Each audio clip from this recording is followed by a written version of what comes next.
Up on that roof there, it's that's basically just a tarp with some pressure treated lumber under it, holding it up.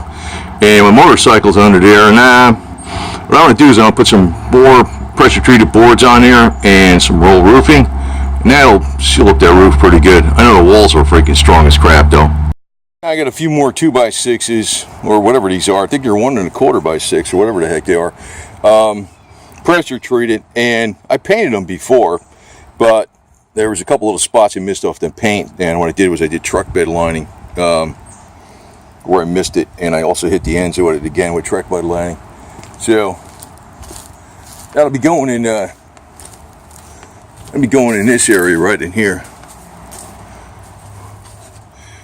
And it's fairly leak proof, believe it or not, because of the way I got it raised up in the center. But we got some roll roofing right here, and I think this is actually enough right here. I got a whole nother roll right there.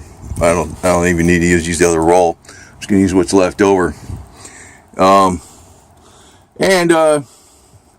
the walls are freaking strong. It's incredibly strong. See the header? It's got like 3 or 4 boards across the top. There's like 160 pounds of concrete and under on each 4x4, 2 inches, 2 feet apart, with board on board fencing. And it's all boxed in across the top. It is strong. It's just that the roof isn't 100% leak proof, so we're gonna fix that up right now. Did that to hold the ladder. It's like some tent stakes in there. I stuck it in some cinder blocks because it's just laying up against the wall, and I was like way on the top, and when I'm leaning over it can kick out from the bottom. So 1-man operation. That'll work. Got the old Boss Stitch air nailer I picked up not that long ago, and I'm just throwing some roll roofing without any kind of OSB over this.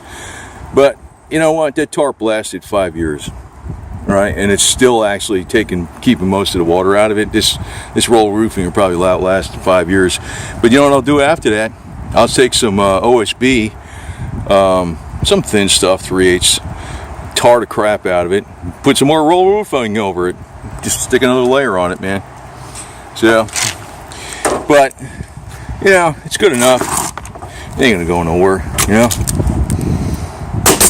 It ain't going nowhere. It'll stay on there good. This roll roofing went through Hurricane Irma. Reason is, it's flat. It's flat. It's like, when the roof is on a real hard pitch, the wind catches it a lot. You want a hard pitch for snow, like a big steep pitch for snow to let the snow go off. But for wind, you wouldn't want this for snow. There's no snow down here. If we ever got, I don't know if there's ever been snow down this area. This is north central Florida. But say you got even 2 inches of snow, it ain't gonna freaking hurt this. If we go down to like the mini ice age or something, it still ain't gonna freaking screw this up. Especially this one.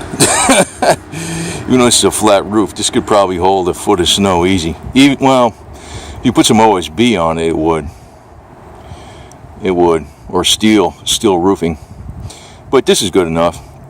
I had this junk left over. I picked up this roll roofing for when Hurricane Irma came by, and I figured and I left the tarp stuff in there, so there's like an air layer between the roll roofing and a tarp, which gives you insulation. Not that it really needs it, but what the hell, right? You can make something like this out in the woods, man, no problem. Especially if you got steel roofing out in the woods, man, you can make some really good shit. I can tell you that right now, really big time. But quick and dirty, it'll work. A little bit short down there, but I'm just going to get another piece, cut an 8-foot piece, but you can see how many horizontal boards I got going across there. That's pretty strong, even though it's just. And at 1 2x4, I decided to put smack in the middle there. That's going to be give the roof a slight peak, so it can drain. I think it's angled this way a slight amount anyway, but. I don't think the water will lay up there. So if it does, I don't think it's going to go through that anyway. So it'll just evaporate. I measured out 8 feet 7 inches. I cut them with these cheap medical shears for like $4 I got from C.H. Cadell's. Come in handy. We're cutting hose and stuff like that. Yeah, I put a little bit of shot a truck bed lining over every single nail I put down, so I'll keep it from getting rusty and a little bit more sealation. I don't think there's going to be really any rain coming through here, but the only thing that's in here is my bike, and it's got a cover on it. But it does stay dry even the way it was before, so it should be really dry now. There's a little bit coming down in this corner, so I don't think it's going to anymore because it's overlapped, so it should be pretty good.